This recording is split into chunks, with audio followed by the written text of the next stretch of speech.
week to be honest with themselves last week, look at their performance, assess their performance, and then come out this week and get better. And I thought our guys had an unbelievable week of practice. I thought our Monday, Tuesday, Wednesday may have been the best in 7 or 8 years. I was very impressed with the way they handled the practices, regardless of the opponent, who it was. We needed to practice better than we did the previous week. They did that. Was proud of the energy, enthusiasm, the punt return. Spike kind of sparked us. Was really excited about that. Muse continues to do that. That provides energy. I think it's kind of like basketball. When you play really good defense, it helps your offense. When you play really good special teams, it helps your offense. So we were able to do that today. A lot of guys contributed.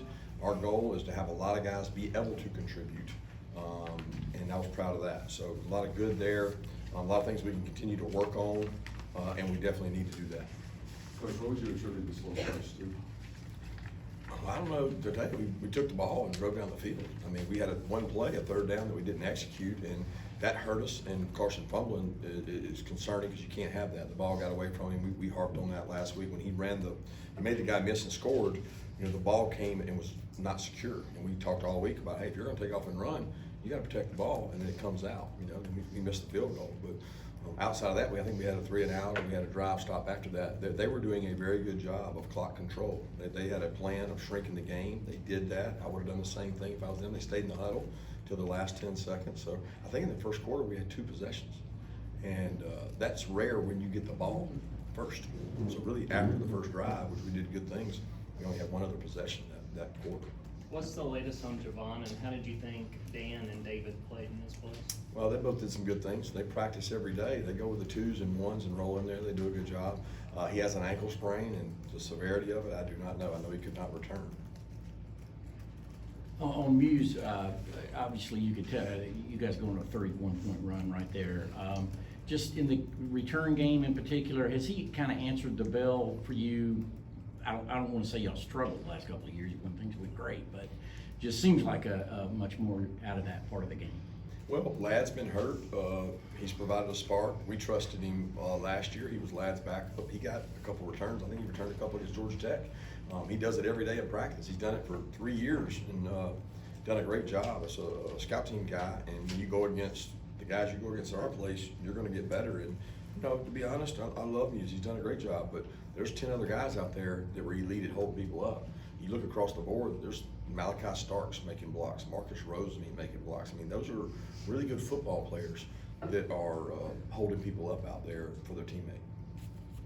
Coach, when we asked you about the clock change rules, you thought it might take 3 to 5 plays. Do you think it might have impacted what went on in that first quarter this week today? I don't know that statistically, but it's right now across the country it's taken more than that. It's taken away more plays than that. Nobody really knows why per se. Teams aren't going as fast intentionally. There's been a lot of margin of victories, which you could attribute that to that. Like the end of the game there, they were just taking all the clock they could. They weren't trying to get the plays. So I think as you get into conference play, you're going to find out exactly how much it's taken away. Kirby, I know getting played running backs in high school. Did y'all anticipate when y'all got to maybe use him in this kind of role that we saw today? When we signed him, Yeah. No, we didn't sign him thinking that. He came to camp, worked out as a wide receiver. We liked him at wide receiver. He did some really good things. He played all wide receiver last year. There was never a thought of that. It's only come up with the situation we have at running back, and he's provided some explosiveness and showed that today. Kirby, you guys had 3 interceptions in the second quarter, I think. Talking about helping other units of the team. What does that do for the offense when they get the ball back so fast? And I know some of them aren't necessarily how you draw it up and ball carries off somebody, but it's opportunistic, I guess. Yeah, lucky is what I call it. We didn't create those. I think Malachi's was a great example of, he had a play very similar to that the week before. He didn't make the play, and we talked about, hey Malachi, you got to. Those are the plays you got to make if you're going to get interceptions and turnovers. And he made an elite timing of the ball, jump, caught the ball highest point. Really great play. He forced that one. But the others were luck, and you're not always going to be able to rely on luck. It's kind of like the one they got was a little bit luck off the tip ball there with Carson in the second half. So you can't count on those things, but I can say this: we didn't catch the tip balls last week, and we caught the tip balls this week, so we took advantage of the opportunity they gave us. How do you assess Carson's first 2 games? Now, again, maybe the opposition's not to the level he's going to start seeing next week, but pretty pleased with what you've seen out of him in 2 weeks. Yeah, I'm extremely pleased with what Carson's done. He's making good decisions with the ball. There were a couple times today that I thought that didn't occur in the last game where he got flushed or he got trouble and he got rid of the ball, and you can't make it dangerous when he does that. He's got to live for the next play and move on. But he's getting the ball out of his hands quick. He sees the field.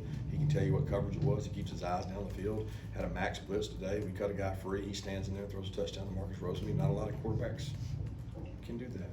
So he does a good job playing that position. Coach, what happened to England Dawkins? Kind of how big of a blow was that to the depth of defensive line back there? Yeah, he's dealing with he's really been dealing with a foot injury the entire fall camp. So we shut him down, I think it was 2 weeks before camp, probably 3 weeks into camp. I mean, I don't know how long it was, 4 or 5, that he didn't get to do a lot. He came back, he was functioning good, he felt good. He felt it a little bit in last week's game. And, you know, we've been advised to shut him down right now, and he'll be week to week, and we hope to get him back. Kirby, how do you evaluate the run game, I guess, today and through the first couple weeks? It seems like it's been, you know, up and down, and maybe not as consistent as you'd like to see it. Well, define the run game for me. Handling the ball off. Is that a run? To me, it is. Okay, so for me, there's an extension of the run. There's these things they call RPOs and bubbles, and in football now, those are runs because they're run down calls. So we're running the ball, but we elect to throw it on the perimeter, and we get 5-6 yards. So to us, that's a running play. To you, that's a pass play because that's what the stats say. But that's not the case. So if you say I define the running game as between the tackles and only between the tackles, I'm never pleased with that. I'm never happy with that. I'm only upset when the extension of the running game is poor and the running game that you're defining as the running game is poor.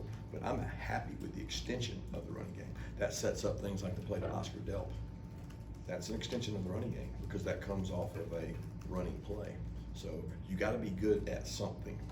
And right now, we're better at that than we are the interior running game. Not just for Carson, but how big is Marcus Rosen-Jackson's presence for this offense? His confidence and just leadership is incredible. He pushes people. He's a fearless leader. He practices every day. He goes out on special teams. He starts on 2 units as a starting receiver. I don't know that you can find a receiver in the SEC that starts on 2 units and starts at receiver. He's passionate about that. So he gives us a confidence and aura about us that I think is very good. Kirby, Jarvis Jones wasn't on the sideline today. Is there an explanation you can offer for his absence? Yeah, he's dealing with a suspension, so he'll be back with us this week. What has Dejon Edwards' progress been like, and how close is he to dressing out today? Dejon? Yeah. I thought he did dress out. Did he not dress out? Yeah, he did it. He did. Yeah. Close He to dressed playing out. today. Close to playing? And how close is he to If we getting on needed the him, he field? was gonna play. How'd you flag and block for the perimeter? Up and down. We had a couple plays that we had a chance to be really explosive, and we didn't get it. And then there was a couple mistakes we made last week on the perimeter that we fixed. Like Rod had made a great block today on the perimeter. He missed that same block last week. We worked hard on it. He got it. Muse broke a tackle. It was only a 5-6 yard play, but it was perimeter blocking that was good. We had several others that were not so good perimeter blocking. And if we're going to be good in the extension of the run game, we have to be good perimeter blocking. Kirby, your team gave up 3 points today. Y'all created 3 turnovers. Just what did you see that they could maybe improve on? Oh, there's a lot. I mean, we're not getting balls out. You know what I mean? We're not getting challenged outside of the perimeter. We had several times that we're soft on the run. If they run for 4 or 5 yards with their size offensive lineman and our size defensive lineman, they won. And they had several of those.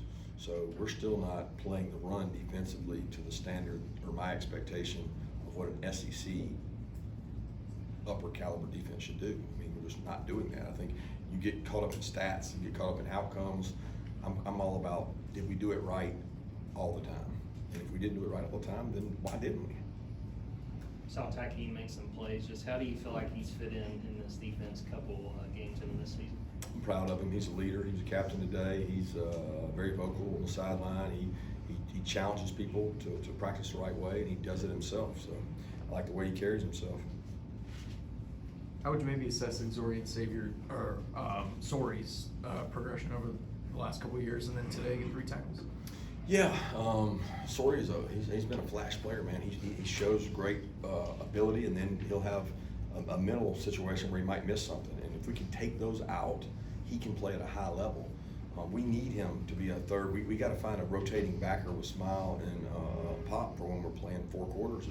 And right now we got some battles going on. Raven's coming back. He's coming back on his injury. He's not quite 100%. C.J. Allen's growing up, and Sort's in that mix. And he's got to play with what I call starter consistency to be able to get in that rotation. Kirby, I'm curious, why do you believe you had the best practices Monday, Tuesday, Wednesday, you see? Because we got some great kids, some unbelievable leaders.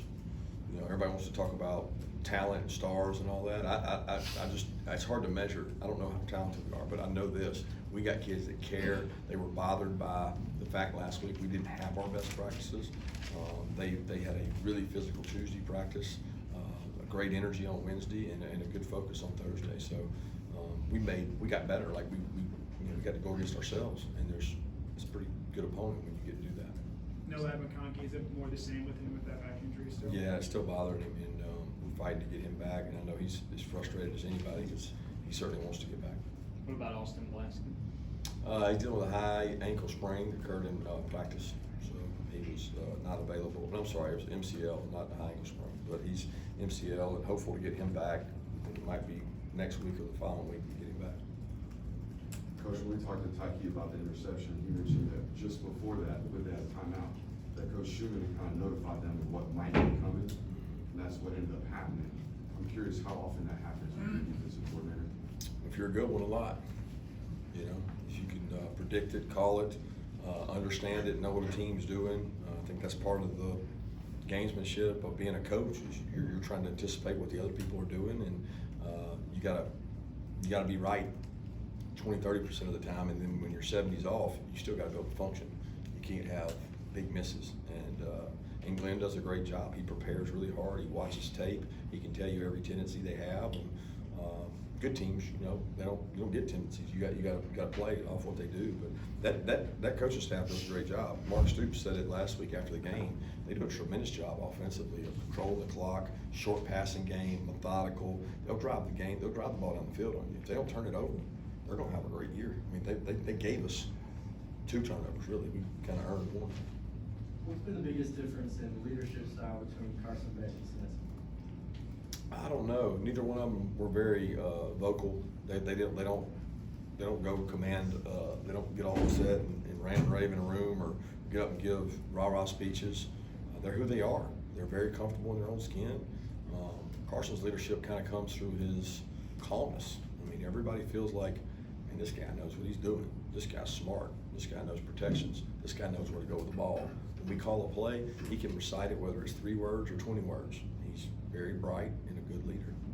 Kirby, regarding Jarvis' suspension, do you believe that you've put in policies and structures in place that this won't be an issue anymore?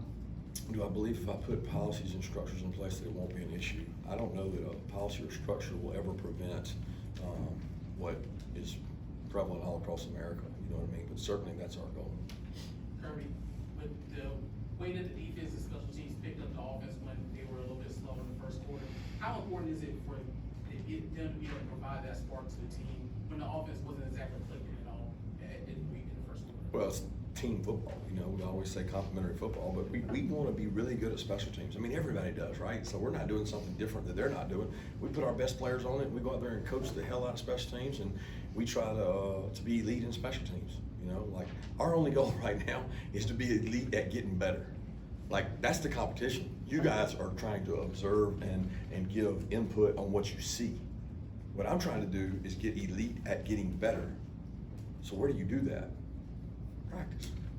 You know, so like we're trying to get way better at special teams. We're trying to get way better at defense, and we're trying to get way better at offense.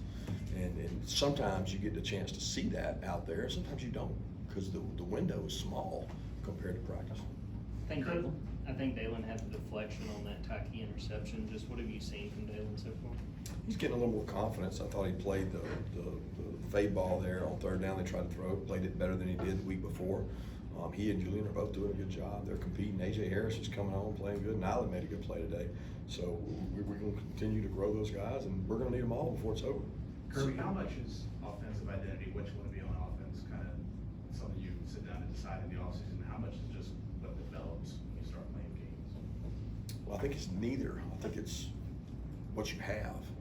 So what you have in the offseason might not be what you have in the season, which is what we're learning right now. Because, you know, in spring we had Dejan, we had Kendall healthy, and right now we haven't had that, you know. So I think you're always, identity offense comes off what you have. Like, well, who are my players?